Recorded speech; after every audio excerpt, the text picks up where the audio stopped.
O Senhor esteja convosco. Ele está no meio de nós. Proclamação do Evangelho de Jesus Cristo, segundo São João. Glória a vós, Senhor. Naquele tempo, muitos dos discípulos de Jesus que escutaram disseram: esta palavra é dura. Quem consegue escutá-la?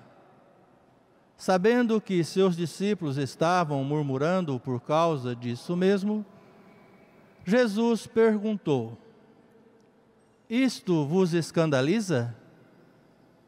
E quando virdes o Filho do Homem subindo para onde estava antes, o Espírito é que dá vida.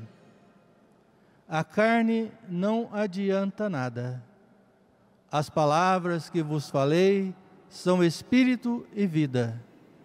Mas entre vós há alguns que não creem. Jesus sabia desde o início quem eram os que não tinham fé e quem havia de entregá-lo. E acrescentou: por isso que vos disse, ninguém pode vir a mim a não ser que lhe seja concedido pelo Pai. Ao partir daquele momento, muitos discípulos voltaram atrás e não andavam mais com ele. Então Jesus disse aos 12: vós também vos quereis ir embora? Simão Pedro respondeu: a quem iremos, Senhor? Tu tens palavras de vida eterna. Nós cremos firmemente e reconhecemos que Tu és o Santo de Deus. Palavra da salvação.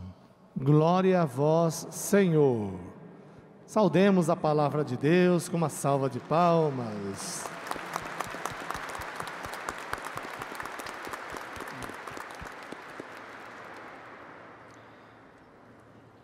Queridos confrades redentoristas aqui presentes, caros liguistas na 50ª Romaria Nacional Aparecida, queridos e queridas devotos e devotas da Mãe Aparecida. A Igreja Católica dedica esse mês de agosto a uma reflexão mais profunda sobre a vocação, é chamado mês vocacional.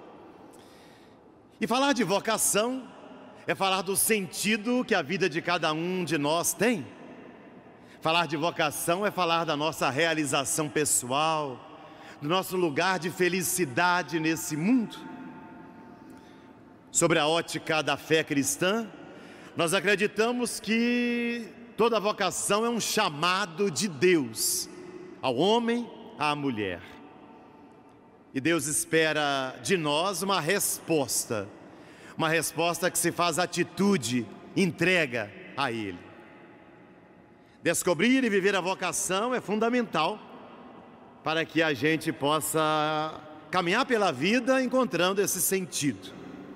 As leituras que nós ouvimos nessa Eucaristia, elas falam justamente de escolhas, decisões, opções tomadas, ou a favor do projeto de Jesus, um projeto de vida, de comunhão, de unidade, ou contrário ao projeto de Jesus no caminho do egoísmo, da ambição desmedida, da injustiça. A primeira leitura é tirada do livro de Josué, que reúne em Siquém todas as tribos de Israel. E ele fala ao povo pedindo uma escolha, uma decisão fundamental. Mas ele já fez a escolha, ele diz: a quais deuses quereis servir? Ao Deus verdadeiro, ao Deus Javé, que nos libertou do Egito, ou aos deuses que vossos pais serviram, aos deuses amorreus, aos ídolos, aos falsos deuses?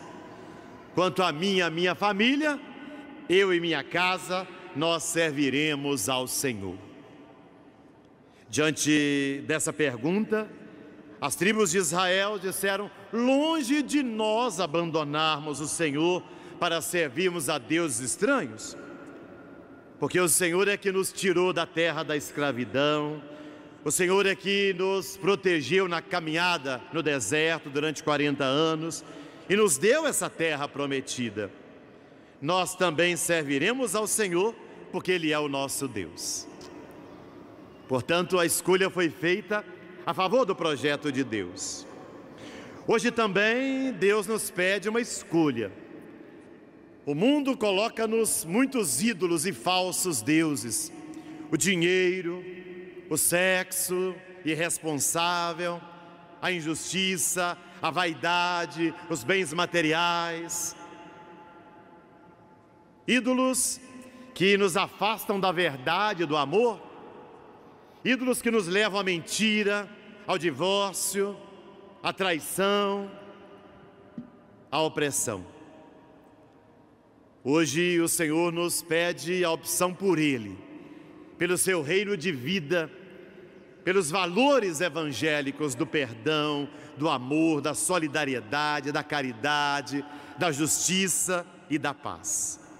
Nós que somos devotos de Maria, nós que celebramos essa Eucaristia, que somos discípulos missionários de Jesus, somos chamados então nessa missa a renovar a nossa fé. Nós também, nossa casa e nossa família, serviremos ao Senhor. Na segunda leitura nós vemos que essa escolha por Cristo, ela traz consequências também na vida da família, também na vida matrimonial. Paulo, escrevendo também na sua carta ao povo de Éfeso, ele diz que a família deve ser um espaço onde os valores do reino são aprendidos, cultivados e vividos. E Paulo fala de forma especial para os esposos e as esposas, retomando aquilo que é a originalidade do matrimônio cristão. Ou seja, a fidelidade, dar a vida um pelo outro. Marido e esposa vivem juntos para viverem o amor, para ajudarem um ao outro a crescerem diante de Deus, para apoiarem, para estarem ao lado, para darem as mãos para enfrentar os desafios da vida. Não podemos aceitar num casamento ninguém pisando sobre o outro. Infelizmente, nós temos uma marca muito grande na história de um machismo, ou seja, uma sociedade patriarcal onde o homem é que manda, e nós já vimos em tantas famílias homens violentando suas esposas, mandando ou sendo autoritários com elas. Essa não é a vontade de Deus. Vimos no Brasil tantos casos de feminicídios, mulheres sendo mortas por serem mulheres, sendo desrespeitadas na sua identidade, na sua autoridade. Agora mesmo nessa pandemia cresceu a violência doméstica. O Brasil precisou criar uma lei chamada Maria da Penha para regularizar as relações, para dizer que um homem não pode bater numa mulher. Olha onde nós chegamos, queridos irmãos, queridas irmãs. Não. Casamento não é escravidão.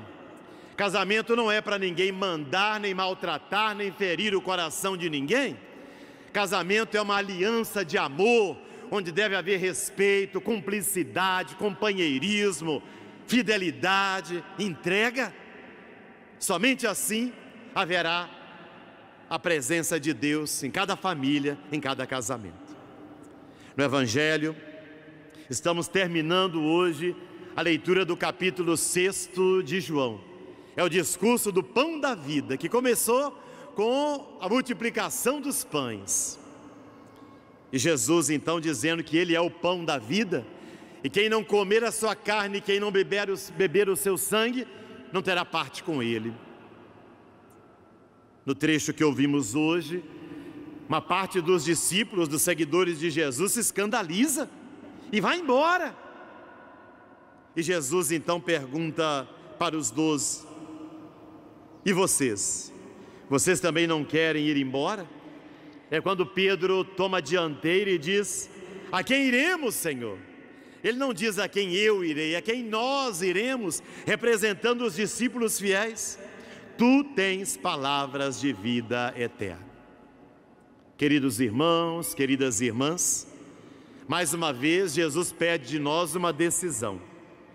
Ou seguimos a lógica humana, dos bens materiais, das satisfações imediatas, do fechamento em nossas certezas, do fechamento e da dificuldade de conversão, de mudança de vida, como foram aqueles discípulos que afastaram, porque não queriam se abrir a um processo de conversão, de mudança, ou como Pedro e os 11 discípulos, nós aderimos à lógica de Deus. E qual é essa lógica? É a lógica da vida, que vai ser partilhada como pão. Se nós acolhemos Jesus como pão partilhado, como pão da vida, comungamos essa hóstia consagrada aqui na igreja, para sermos pão partilhado na sociedade, na família, na escola, na empresa, no trabalho, na convivência com as pessoas. Nesse final de semana rezamos de forma especial pela vocação dos leigos e das leigas. Infelizmente, antes do Vaticano II, essa palavra leigo e leiga significava aquela pessoa que estava por fora, que não tinha conhecimento das coisas da igreja. Mas depois do Vaticano II, leigo é aquele cristão, é aquela cristã que veste a camisa, que participa da igreja, das pastorais, dos grupos, dos movimentos, que procura se formar na doutrina católica.